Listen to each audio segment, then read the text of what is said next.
Hello दोस्तों, आप सभी का स्वागत है आपके YouTube channel success shorthand academy में। आज हम लेके आए हैं 80 WPM डिक्टेशन रामधारी गुप्ता खंड 1 प्रतिलेखन संख्या 45 एंड प्रतिलेखन संख्या 46। तो डिक्टेशन स्टार्ट होगी 5 सेकंड बाद। स्टार्ट। सभापति महोदय, हमारे देश में गृह मंत्रालय और गृह मंत्री का कितना महत्व है, इसका अनुमान इसी से लगाया जा सकता है कि स्वतंत्र भारत में गृह मंत्रालय का भार सरदार पटेल ने स्वयं अपने कंधों पर लिया। सरदार पटेल का साहस, उनका उत्साह और उनकी बुद्धि तीनों ही हमारे गृह मंत्रालय के लिए आदर्श का काम कर सकती हैं। परंतु दुर्भाग्य से सरदार के पश्चात इन तीनों बातों में कुछ कमी आती हुई दिखाई देती है। उदाहरण के लिए एक ही बात मैं कहना चाहता हूँ। 1962 में जब हमारे देश पर चीन का हमला हुआ तो 14 नवंबर 1962 को हम सब ने इसी सदन में खड़े होकर एक प्रस्ताव पास किया था, जिसके शब्द थे, भारत की भूमि जब तक हम शत्रु से स्वतंत्र नहीं करा लेते तब तक हमारा यह संघर्ष बराबर जारी रहेगा, भले ही वह कितना ही लंबा क्यों ना हो। लेकिन कुछ दिन बाद आगे चलकर हमने राष्ट्रीय एकता सप्ताह या दिवस मनाया शुरू किया तो हमने उस प्रतिज्ञा को कुछ दूसरे शब्दों में बदल दिया।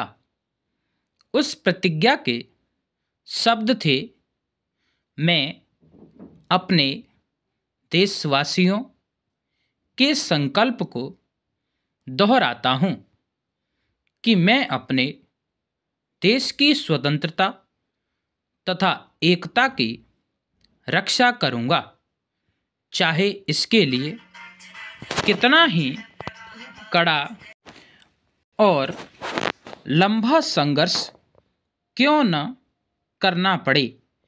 मैं राष्ट्रीय एकता तथा बल के लिए तन मन से काम करने की शपथ लेता हूँ। लेकिन इस बार राष्ट्रीय एकता सप्ताह के सिलसिले में एक छोटा सा प्रकाशन भारत सरकार की ओर से प्रकाशित हुआ है। इस प्रशासन में स्वयं इन्होंने लिखा कि 1962 में चीन द्वारा आक्रमण के बाद शपथ की भाषा में थोड़ा परिवर्तन कर दिया गया है और जो शब्द बदल दिए गए हैं उनको भी मैं सदन की जानकारी के लिए सुनाना चाहता हूँ। मैं प्रतिज्ञा करता हूँ कि मैं कभी हिंसा का प्रयोग नहीं करूँगा और मेरा विश्वास है कि धर्म, भाषा, प्रांत संबंधी तथा अन्य सभी राजनीतिक और आर्थिक विवादों का शांतिपूर्वक और संवैधानिक तरीकों द्वारा हल किया जाना चाहिए। पैरा। अब मैं आपके माध्यम से जानना चाहता हूँ कि 1962 में संसद ने जो निर्णय लिया था, क्या भारत सरकार अपने उस निर्णय से हट रही है? अगर सरकार अपने निर्णय से हट रही है तो यह जो सरकारी प्रकाशन आया है जिसके द्वारा 1962 की शपथ में परिवर्तन किया गया है, इसका आधार क्या है? पैरा, सभापति महोदय, हम यह समझें कि किसी तरह का चीन का दबाव इस सरकार पर पड़ रहा है जिसने सरकार के सोचने के ढंग में परिवर्तन कर दिया है।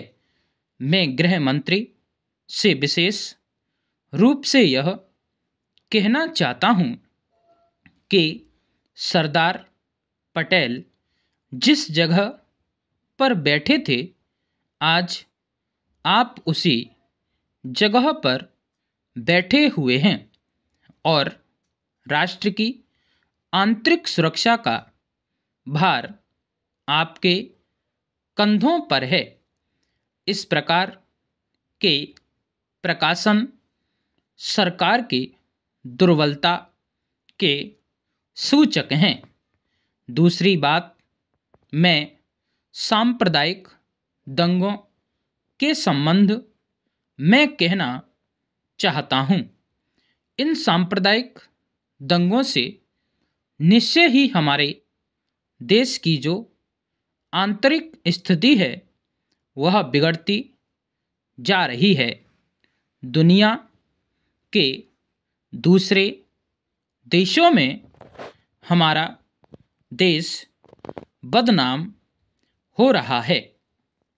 सबसे पहले मैं गृह मंत्री महोदय से कहना चाहता हूं कि अब जितने सांप्रदायिक दंगे हमारे देश में स्वतंत्रता के बाद हुए, गृह मंत्रालय इस बात की जानकारी लें कि इनका प्रारंभ कहां से होता है और कौन उनको प्रारंभ करता है।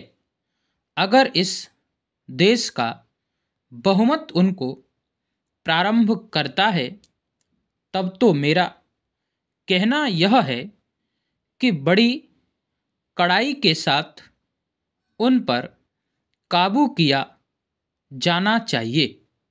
लेकिन अगर दूसरे लोगों की तरफ से प्रारंभ होता है तो मैं समझता हूं कि उनके अंदर इतनी हिम्मत नहीं है जब वे जानते हैं कि इसका परिणाम यह होगा कि हमको और हमारे दूसरे सहयोगियों को चोट लग सकती है।